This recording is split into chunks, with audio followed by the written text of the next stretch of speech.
Welcome to my 12 Days of Christmas playlist. Simple woodwork projects made out of scrap wood and offcuts, aimed at beginners with my usual standard of that'll do.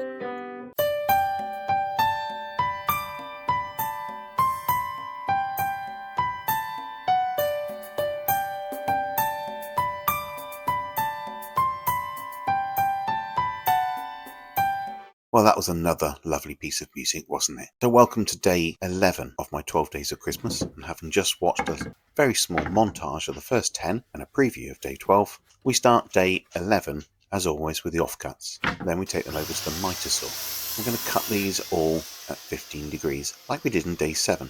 We're going to do as many of them as we can. This is the everlasting glue-up plank. I think this is the last piece. We're just going to keep rotating that, cutting to the corners of the corner. My DeWalt miter saw has a shadow line that allows me to cut corner to corner, and then we take it to 0 degree and we cut the tree trunk. It's important to use the same plank so you get the same depth. We do the same on other planks. I'll speed the video up because it looks better, but you can see we're just cutting corner after corner and then back to 0 degrees to make the tree trunks. Leave them to one side, ready for the next stage. Now this skinny little plank, my son dumped on me out the back of his van. Came off a building site, and it just goes to show that any old scrap wood will do, because I actually quite like the key rings that these become. But that's the important about a bit of day 11, is this is going to be a variety of emergency Christmas presents. I'm going to burn most of them, because I like that as an undercoat on the ones that I paint.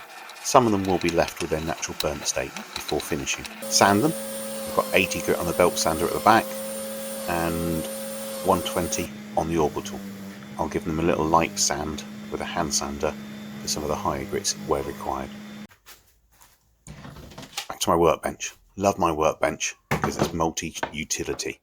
I paint on it, I cut on it, I glue on it, I do all sorts on it. And here you'll see, once I've measured up the size of the tree trunks I want, I use a handsaw using a Japanese, that's English, an English push saw, different to a Japanese pull saw. Probably won't make the YouTube algorithm because of it. Cut them all to size, clamping up to the side, and I don't care that I'm cutting into my workbench because there's been a lot of talk about ultimate workbenches recently. But for me, the ultimate ones is where you just work on them and don't care about the output. So once we've cut all the tree trunks, we match them up with the trees themselves, and we're ready for the next stage, which is sanding, of course. So I've changed the grit on here to 200. And we are just going to sand the edges of all the tree trunks and the trees. Then we're going to glue them, the tree trunks to the tree, but we're not going to film it. So this was the point where the camera died.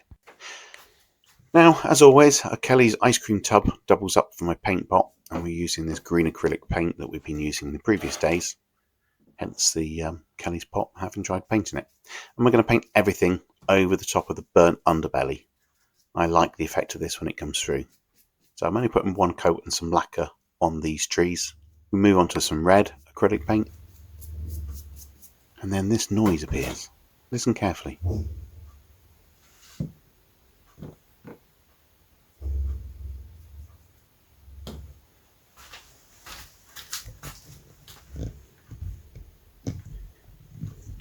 It's Captain Chunky.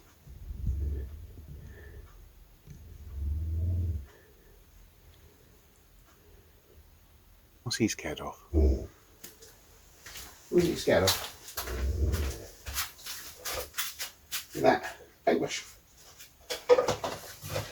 They've been there for quite some time. Here. Who'd have thought a paintbrush would scare a dog? Back to work. With my painted left hand. This was done all in one day because that left hand is now wrapped in bandages because I had an operation on it. So we had to get this done all in one day before the operation. So we're going to spray the last few silver, and that will give us around about 5 of each type of Christmas tree here. We're going to burn these last few, use the heat gun to dry the paint a bit quicker, and then we'll put this wood conditioner on the glue up planks because it makes them pop. Lay them out ready for the next stage, which we will open the garage door for. Now these tins, these were 2012, we had the Olympics here in London, and these are shortbread biscuits in celebratory tins. I keep all my special hardware in here, magnets, key rings, bottle openers, wine stoppers, that kind of stuff. So pop them out and see what magnets I've got, see what key rings I've got. And to put the wine stopper in, I'm going to use a drill press. But my drill press is an old Clark one. It doesn't have the depth gauge or a particularly safe base. So this is me making a base to create as a stop block to drill press in. Centre punch. How many times do you centre punch normally? It's got to be a good 4 at least, doesn't it? And then we'll use the drill press, but we won't film it properly, so you can listen to the noise, but imagine it's going on. Put some glue in and put the wine stopper in. Now we're going to measure the depth of the key rings, measure the depth of the right drill bit, and pop that into the drill press. Do the fiddly thing with inserting the ring. That was hard work.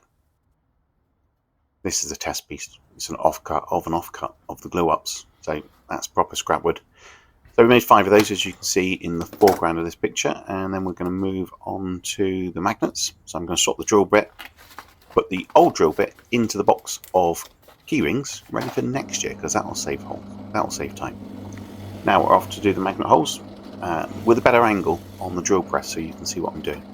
We add the glue, then we add the magnets, and then we use that skinny bit of wood I talked about earlier to hammer in the magnets into place, wipe off the excess glue, and apply wax again. Now, a bit of snow paint on here over the top of these 4 leftovers. These 4 haven't got a proper job, so they're going to have some snow paint on them.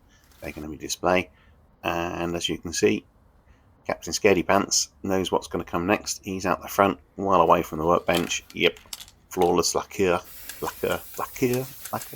Stinky stuff, real stinky stuff. So the garage door's open to let the smell out.